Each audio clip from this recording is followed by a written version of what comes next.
Okay, so in this video, let's pick up from where we left off in the last video. And again, this is on chapter 6, section 1. And we had just basically introduced the inverse trigonometric functions for sine, cosine, tangent, all of the ones laid out in this chart here.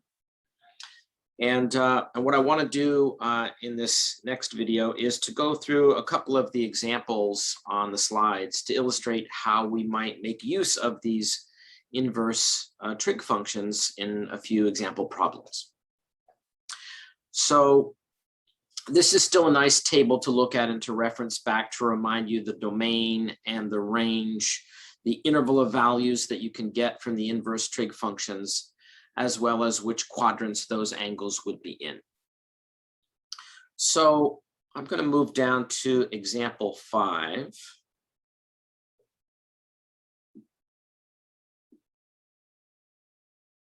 So let's look at this example. I wanted to look at a couple examples of this type because these sometimes really give students some challenge to things to think about. So in this example 5a on the slides, it says evaluate the expression without a calculator. And this is the expression we're going to look at. So we have the inverse trig function tan inverse at 3/2. And the result of that is inside plugged into the sine function. And so what we want to remember is that the result of an inverse trig function is an angle. And so when they write tan inverse of 3/2, that's theta. That's some sort of an angle.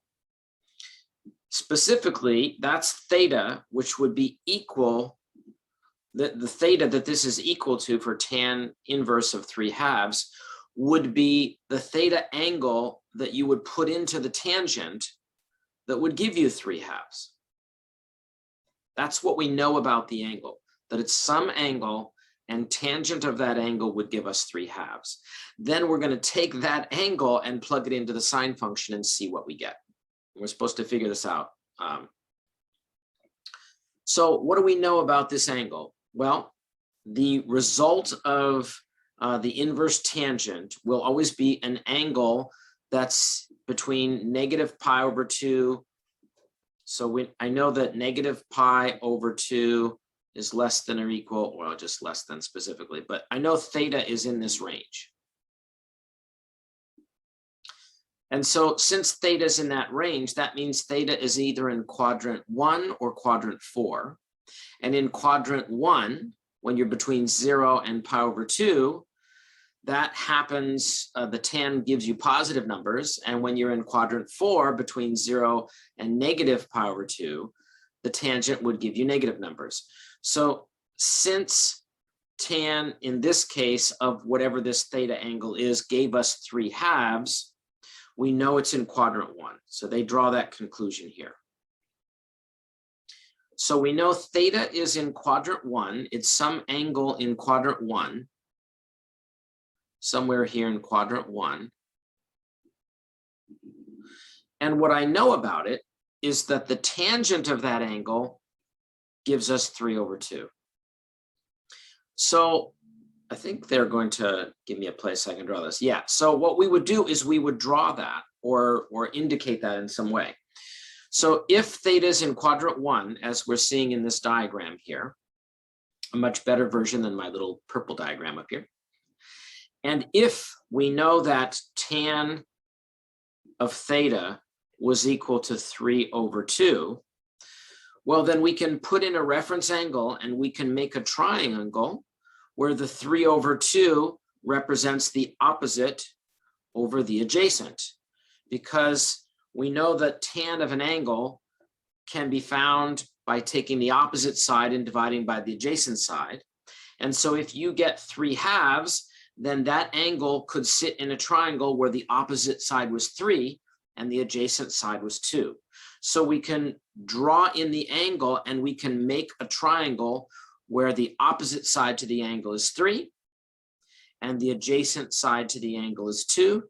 Then we know that's the correct angle that when we would have, that angle would be equal to inverse tangent of 3/2. Now, how does that help us? Well, if we know that we have a right triangle with one side is 3, the other side is 2, then as they did up here with the Pythagorean theorem, we can see that the hypotenuse would be square root of 13. And if we know all three sides of the triangle that this angle theta is sitting in, then we can imagine, as the original problem wants us to take sine of that angle. So sine of that same angle theta would be equal to the opposite over hypotenuse. And so that means in this case, since this theta is the inverse tan of 3/2, that sine of tan inverse of 3/2 will be sine of that angle theta as diagrammed. And that means it would give us the opposite over the hypotenuse, which means it would give us 3 divided by the square root of 13. And we can rationalize the denominator. I think they often do that in most of these slide examples. So that would be 3 times the square root of 13 over 13. And that would be our answer. So this was a way we could evaluate the expression up here. And we could do that without using a calculator. And of course, the calculator would have given us probably a decimal approximation of this answer anyway. So we would need to do something like this to get the exact value of the answer, which was 3 root 13 over 13.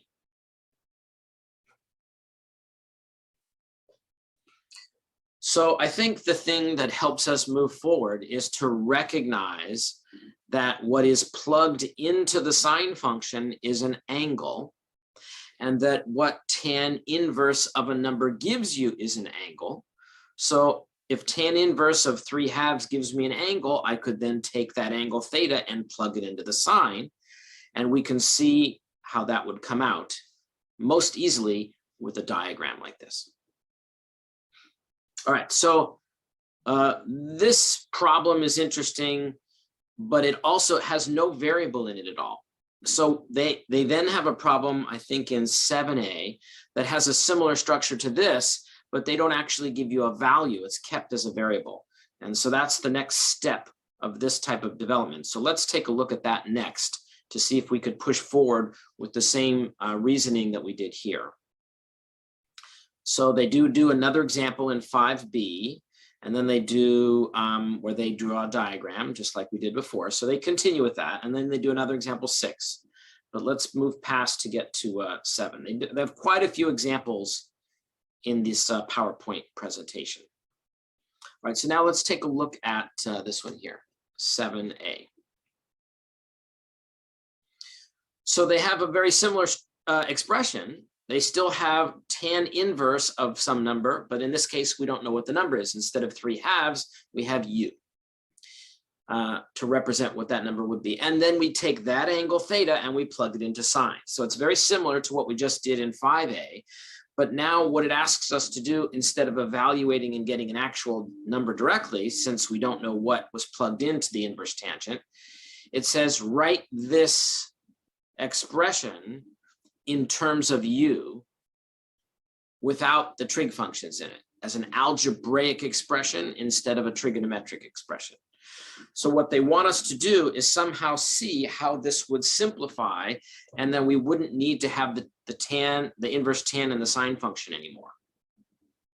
So like before, we recognize that the tan inverse of some number u will be an angle theta, and then we're going to take that theta and plug it into sine. And what we know about that theta is that tan of that theta equals u.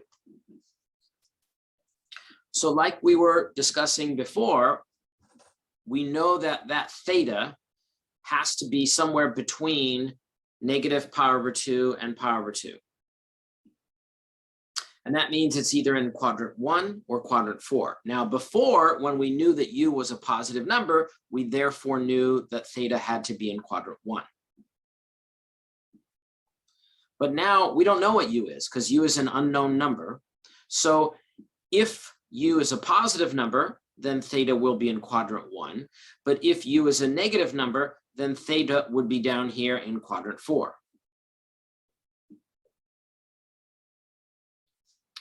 So we can represent both possibilities and try to see what happens. And so they're doing the same thing in this diagram that we did before.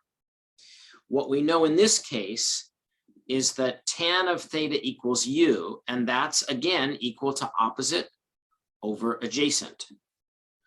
So we imagine that this theta angle is either a positive in quadrant 1 or negative in quadrant 2, but the reference angle in either case would be exactly the same, the positive value of theta, just whether you're going upward or downward. So they sketch those in, and in each case, the opposite side would be u, because it's equal to u. We're going to think of this as u over 1.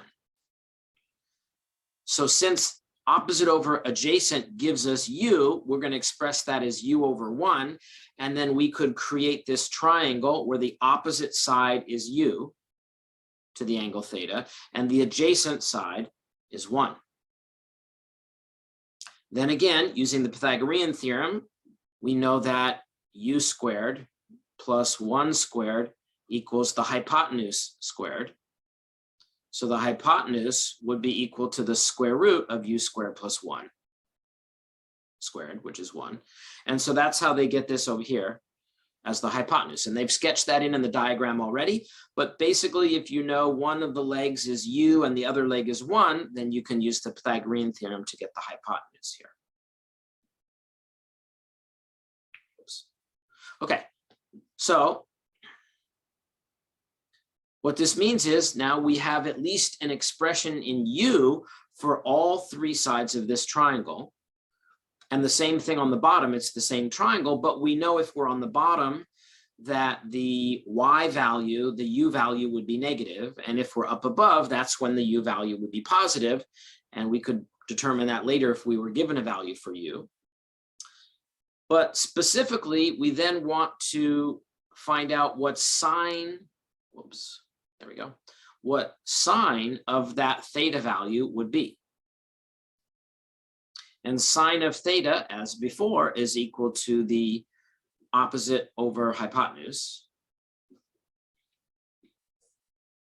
And the thing we can remember is that the sine value would be positive if we were in, it's the y value, sort of a unit point usually. So if it's in quadrant 1, sine is positive. If it's in quadrant 2, sine is negative. So that also will depend on u.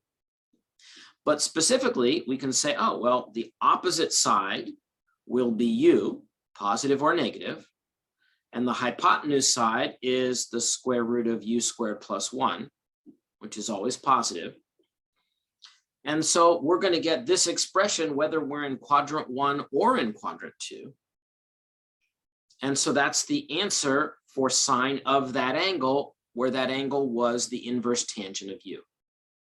Now, then they rationalize the denominator to get the expression this way. So we end up with sine, let me give myself some more space here, with the ending up with the expression that sine of the angle that you would get by taking the tan inverse of u is equal to this expression. They multiply the top and the bottom by the square root of u squared plus 1. And then that gives them this expression for their answer. So they have the answer filled in, and we had to fill in the work here to see how to get it. So I like the fact that they give a problem in 5A where they ask you to do this with a given value for u. And then in 7A, they extend the problem to say, well, what if you didn't even know what the number was and we just call it u? What would be an expression for the answer? And so then one last thing to just take a look at in terms of examples here, they do another one, 7B. They do several examples here, but then the very last one they do is kind of a word problem. And I wanted to take a quick look at it because a lot of students are really intimidated by these word problems for good reason. They can be challenging or overwhelming when you first read it. But a lot of times, like this word problem example here, they will set up the problem by describing a situation.